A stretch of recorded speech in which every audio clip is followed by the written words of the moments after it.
वैमानिका शरण आश्रितानि यत्र गायन्ति लोकम लोकशमन शपणानि वृतुः।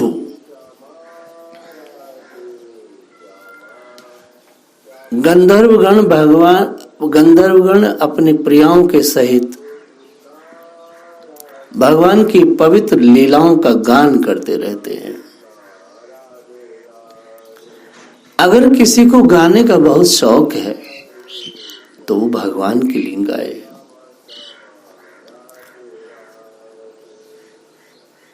जो लोगों की संपूर्ण पाप राशि को भस्म कर देने वाली है, भगवान के विषय में गाना और उसको सुनना, ये दोनों क्रिया एक हैं। और इसको सुनना और गाना, इस दोनों क्रिया से पाप राशि भस्म होती है। लेकिन सुनना और गाना जो है उसकी सावधानी यह है कि ऊपर कह दिया गया धर्म धर्मणा आराध्यन हरिम। जो धर्म धारण करके सुनते और बोलते हैं, जो धर्म धारण करके सुनते और कहते हैं, गाते और सुनते हैं, उन्हीं को लाभ मिलेगा।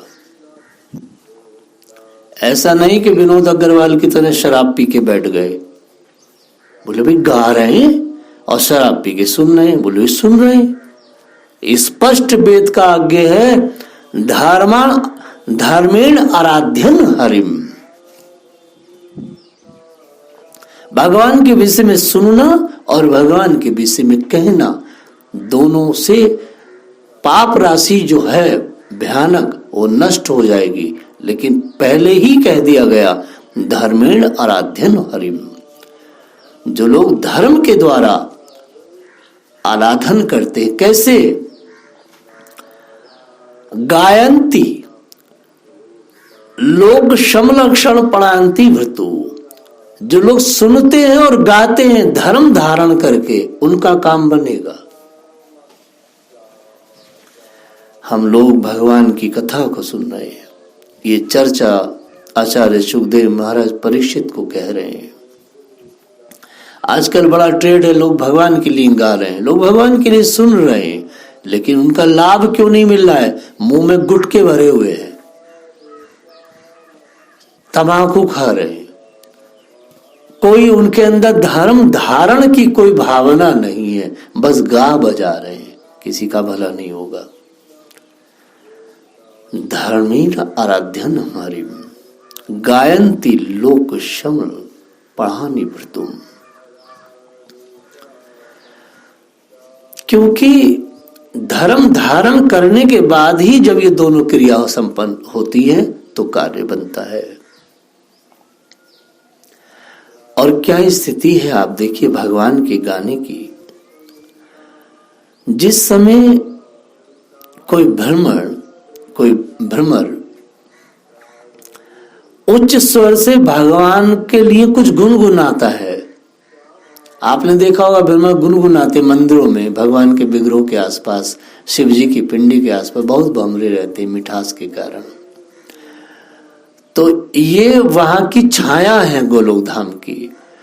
भगवान के धाम में जब ब्रह्मराज उच्च स्वर से गुंजार करते हैं, मानो हरि कथा गान करते हो, मानो भगवान की चर्चा अपनी बॉडी लैंग्वेज के माध्यम से कर रहे हो, तो उस समय क्या स्थिति बनती है? थोड़ी देर के लिए कबूतर, कोयल, सारस, चकवे, पपीहे, हंस, तोते, तीतर, मोरों का कोलाहल बंद हो जाता है, मानो वे भी उस कीर्तनानंद में बेसुध हो जाते हैं। हरि कथाम एव गायमाने। उस भामरे के द्वारा जो कथा कही जाती है, तो बगीचे में और जितने पक्षी हैं, जो भमरा भगवान की कथा कहता है तो सारे पक्षी स्तब्ध हो जाते। अरे चुपो चुपो, भ्रमर राज कथा कह रहे हैं भगवान की।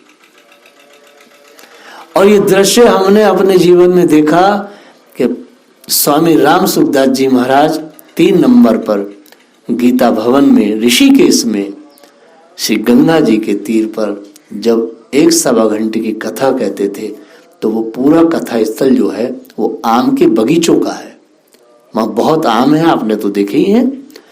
और आम के बगीचों के नीचे संत महात्मा बैठते और टीन शेड भी लगे हुए, अब तो, पहले तो नहीं थे। तो देखते थे कौवे इत्यादि, तोते और अन्य पक्षी, चिड़ियाएं।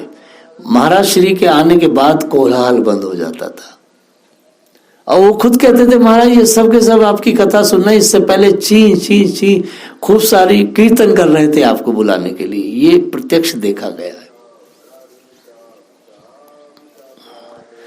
शिप्रा नदी के तट के तीर पर जब परम पूज्य डोंगरे जी महाराज कथा कहते, 25 साल कथा कही, तो गंगा शिप्रा नदी एकदम शांत, वहां पर कोई भी कोलाहल नहीं होता था महाराज श्री कथा कहते।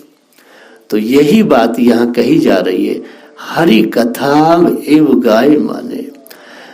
मानो कीर्तानंद में बेसुध हो गए हो, कौन कबूतर कोयल सारस चकवे पपिया हंस तोते तीतर। आगे कह रहे हैं ये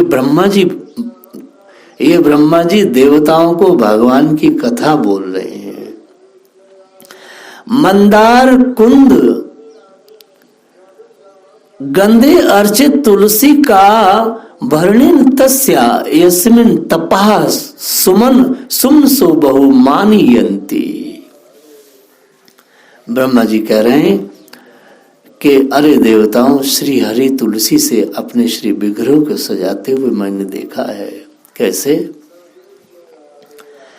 कह रहे, गंधे अर्चित तुलसी भारणिन तस्याः, बता रहे हैं कि मंदार, कुंद, कुरवक, उत्पल जो रात्रि में खिलने वाला कमल है, चंपक, अर्ण, पुन्नाग, नाग केसर, बकुल, मौलसरी, अंबुज दिन में खिलने वाला कमल, परिजात, इन पुष्पों में बहुत सुगंध है। इन पुष्पों में इतनी सुगंध है कि हर आदमी इन पुष्पों की सुगंध के प्रति लालायित रहता है, इनके इतर के प्रति लालायित रहता है।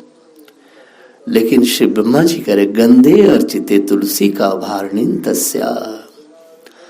यद्यपि इन सब में बड़ी सुंदर सुगंध है, लेकिन परमात्मा श्री कृष्ण इन सारी सुगंध पुष्प जो हैं, इनसे भी ज्यादा तप अगर मानते हैं तो श्री तुलसी जी का मानते हैं, क्योंकि तुलसी जी का तप अधिक है। इसलिए तुलसी का तप अधिक होने के कारण भगवान समस्त पुष्पों की माला तो त्याग देते हैं, लेकिन तुलसी के दलों की और तुलसी के पुष्पों की माला उनके त्याग तपस्या के कारण नहीं त्यागते। ये श्लोक है। गंधे अर्चित तुलसी का अभारणिन तस्या, बहुत अच्छी अच्छी खुशबू है, बहु मान यंती, मगर मान वो केवल किसको देते हैं? तुलसी महारानी को। इसका अर्थ है कि सब कोई कितना भी गुणवान क्यों ना हो, कोई कितना भी अधिकारी क्यों ना हो, कोई कितना भी श्रेष्ठ क्यों ना हो, मगर भगवान तप का हमेशा मान और आदर करते आए हैं। कोई कह सकता है अरे हमने तो बहुत सेवा किया, हम तो ऐसे हैं वैसे हैं, लेकिन इस श्लोक से पता चलता है कि महारानी तुलसी के तप को भगवान ने अधिक माना है, जिसके कारण बाकी पुष्पों की सुगंधों को वो मान नहीं देते जितना मान से तुलसी और उनके पुष्पों को देते हैं। मानयंती,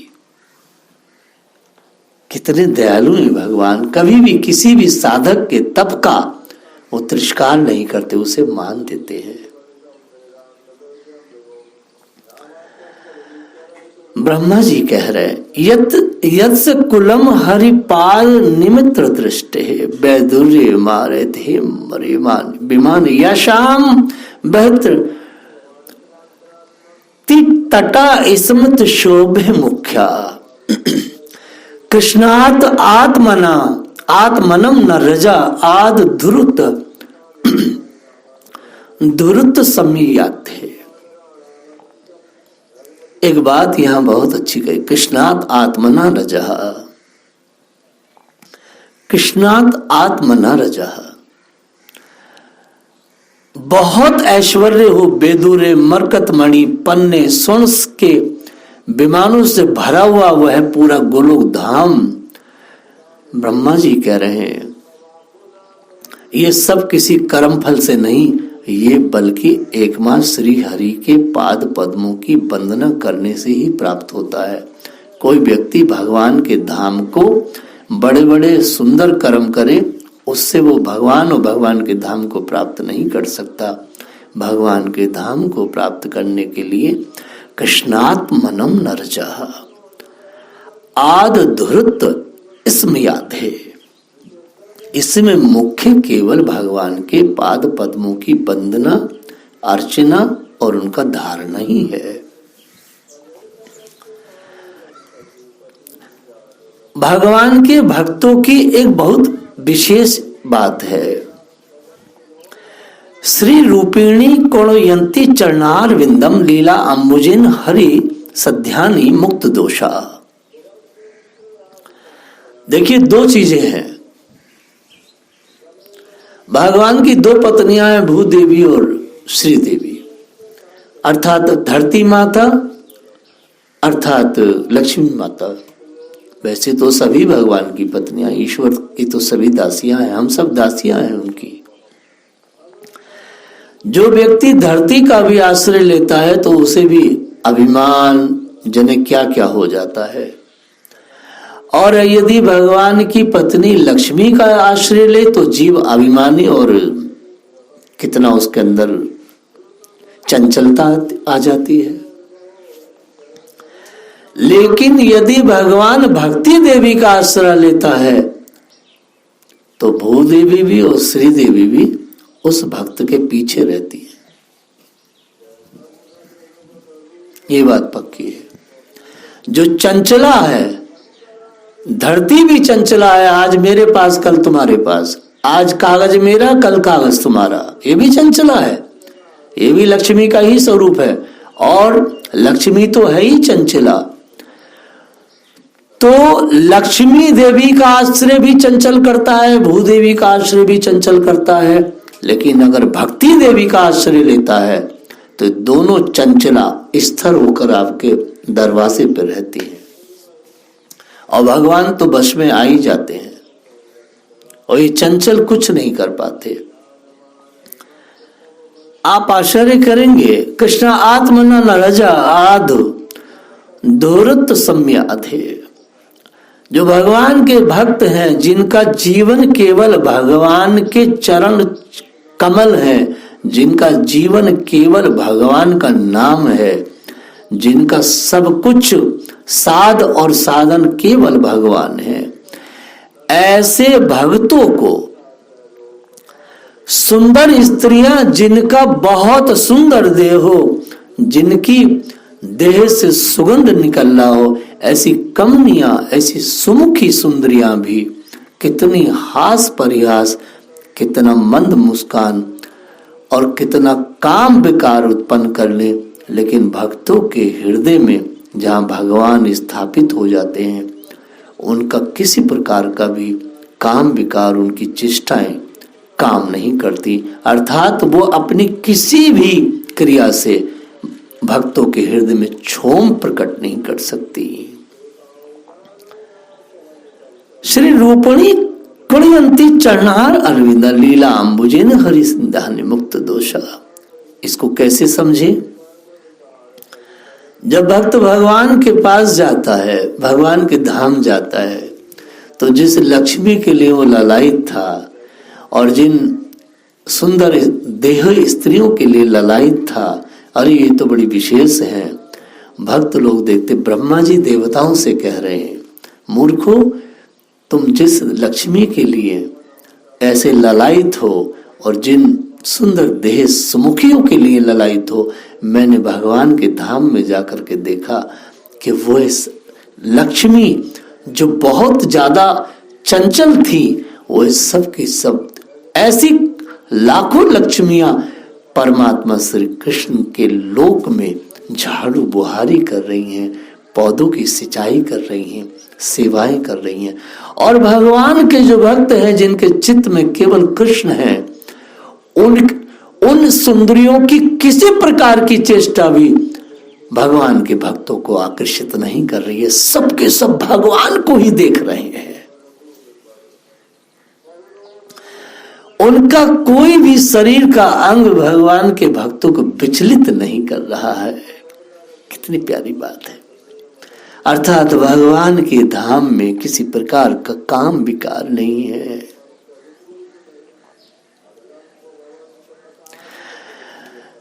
ब्रह्मा जी श्री लक्ष्मी जी का स्वरूप का वर्णन कर रहे हैं।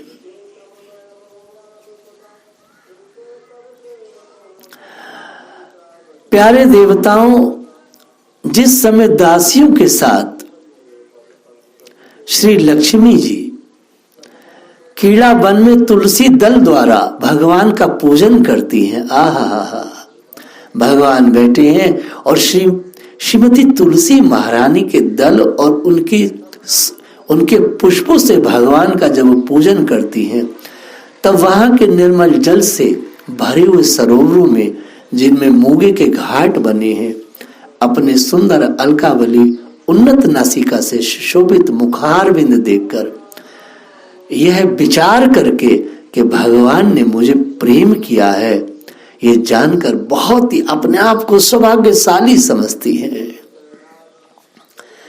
जो लोग भगवान की पापाहारिणी लीला कथाओं को छोड़कर बुद्धि को नष्ट करने वाली अर्थ काम संबंधी अन्य निंदित कथाएं सुनते हैं, वे उस वैकुंठ लोक में नहीं जा सकते।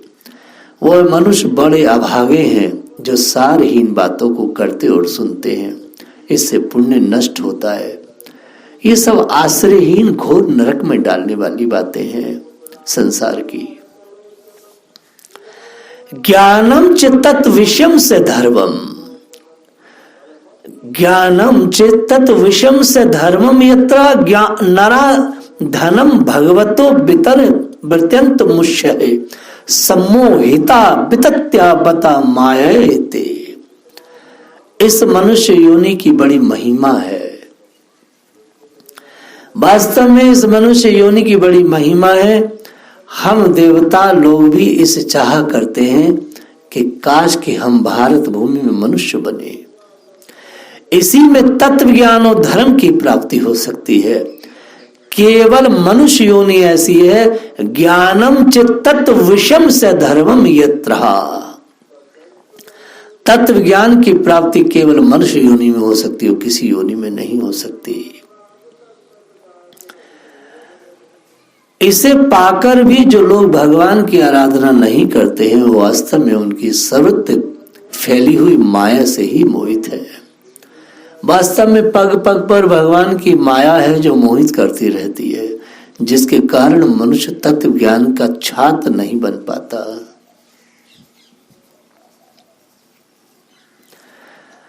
भगवान हरि का निरंतर चिंतन करते रहने के कारण जिनसे यमराज हमेशा दूर रहते हैं, आपस में प्रभु के सुयश की चर्चा चलने पर अनुराग जन्य विह्वलता बस जिनके नेत्रों में अविरल आंसू बहने लगते हैं, शरीर में रोमांच होने लगता है, जिनके शील स्वभाव की हम लोग भी इच्छा करते हैं, ऐसे परम भागवत ही हमारे लोकों से ऊपर वैकुंठ में जाते हैं। ब्रह्मा जी कह रहे हैं,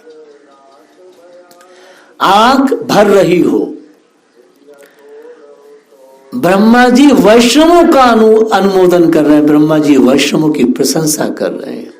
जिनकी आंख हमेशा भरी रहती हो, मुख पे भगवान का कथा कीर्तन रहता हो, आचरणशीलता के साथ जीवन जीते हो। देवताओं, वो हमारे लोगों को नहीं आते, वो मेरे ब्रह्मलोक में भी नहीं जाते, बल्कि हम लोगों के लोक से ऊपर जो भगवान का धाम है, वो भगवान के प्रिय लाडले मनुष्य जिनको तुम मूर्खों तुच्छ मान रहे हो, वो सब भगवान के धाम जाते हैं। वो कुछ साधारण नहीं है, बड़े पुण्यों से उन्हें मनुष्य योनि मिली है और उसमें भी वो योनि जिसमें वो श्री कृष्ण अन्वेषण कर रहे हो, वह तो सोने में सुहागा है। काम विकार, स्त्री के किसी प्रकार की चेष्टाएं भक्तों को कभी भी आंदोलित नहीं करती, जैसे हरिदास जी को नहीं किया, बड़े बड़े राज ऋषियों को नहीं किया, बड़े बड़े भक्तों को किसी भी देह का कभी कोई आकर्षण नहीं रहा। जिसके हृदय में भगवान का आकर्षण स्थापित हो गया हो, वो संसार के किसी आकर्षण में कभी भी नहीं जाता। जय श्री राधे।